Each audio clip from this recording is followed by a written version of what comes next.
All right, it's time for another 5 minutes. It's the season finale of season 1 of 5 Minutes here, and I am so excited to be joined by Emily Harlan, who has worked for Fox Sports San Diego and the San Diego Gulls. Emily, how are you?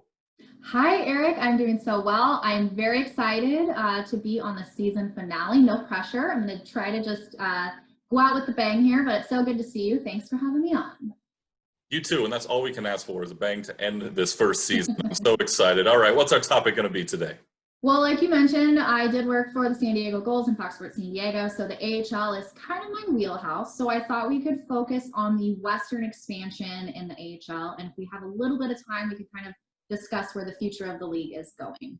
My favorite thing about this, and we'll talk about it as soon as I start the clock, is this is for the no one cares about hockey crowd. This is one that I really wanted to stick it to them, so I'm glad that we're able to talk about this today. Let's go ahead and put 5 minutes on the clock, and here we go.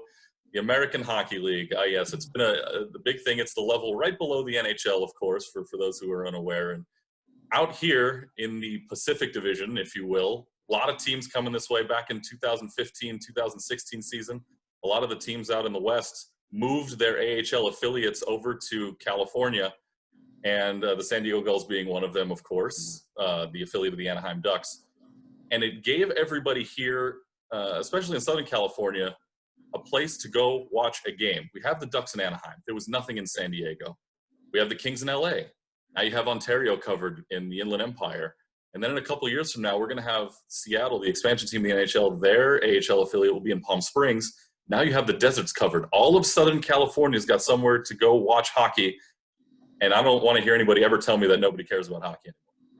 That is true. You know what? I am in the I Care About Hockey club. So I might be the president of that fan club, but it's so huge, you know, just the development of hockey in Southern California just over the last few years. We've seen it. I know you've seen it in the Anaheim Ducks High School Hockey League, which has just been amazing to see how much that's grown. But obviously, there's such a benefit with having your AHL club close to your NHL club.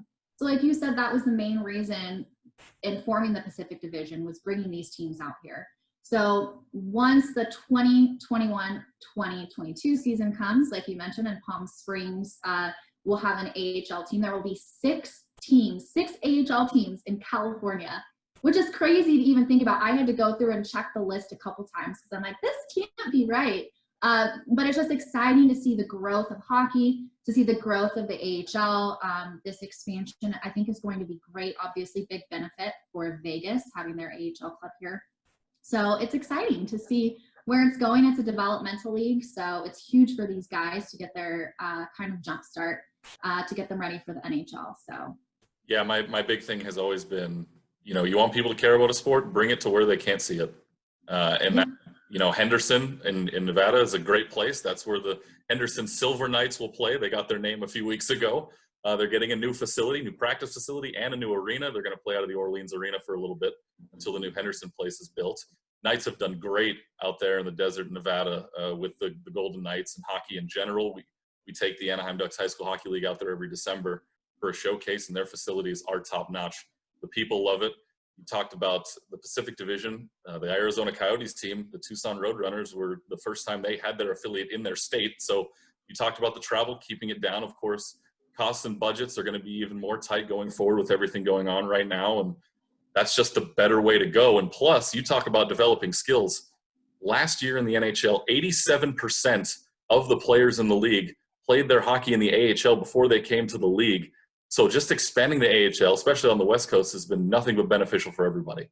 Oh, absolutely. It's incredible once you look at it. And if you take a player who you really idolize and you kind of look at their journey, like you said, the majority of those guys are coming through the AHL. You know, it's exciting to see if you can kind of find a player that you really like in the AHL and follow their journey once they get that call up, and then once they're staying in the league. It's obviously a great thing for these guys, great exposure, especially in Southern California, for these players to think like, okay, there's teams close. You know, if these guys are young kids, you know, kind of getting themselves set on this journey in order to make it to the NHL. So super excited about the Henderson Silver Knights. Their logo, if anyone out there has not seen it, is amazing. I think once they launched it, it was kind of like the talk of Twitter. I feel like they did such a good job. Of course, I feel bad for any of those fans in San Antonio that no longer have their AHL team.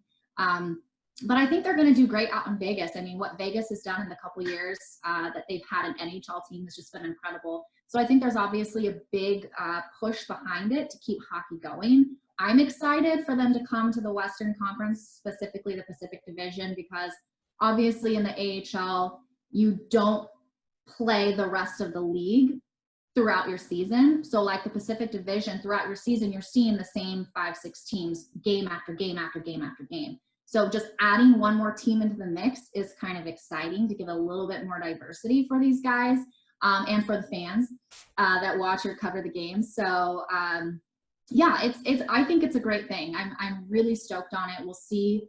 Hopefully the season returns at sooner rather than later here. That's still kind of up in the air, but I'm excited for that team. And then once the Palm Springs team comes out here as well, there's going to be a pretty good rivalry amongst these Southern California teams. So I gave you an extra 4 seconds, and which I told you was fine. So we're just going to go ahead and leave that in there. And by the way, to add on to the hockey doesn't care, or people don't care about hockey crowd, go to a game in Ontario, go to a game in San Diego when they're playing each other. The AHL All-Star game was in Ontario recently, and the fans there booed the Gulls goalie when he came out onto the ice. The rivalry is real. Go out there, support the AHL clubs, especially since they're right in your backyard now, and it's just getting bigger. Emily, thanks so much for being on the season finale. We'll talk to you soon.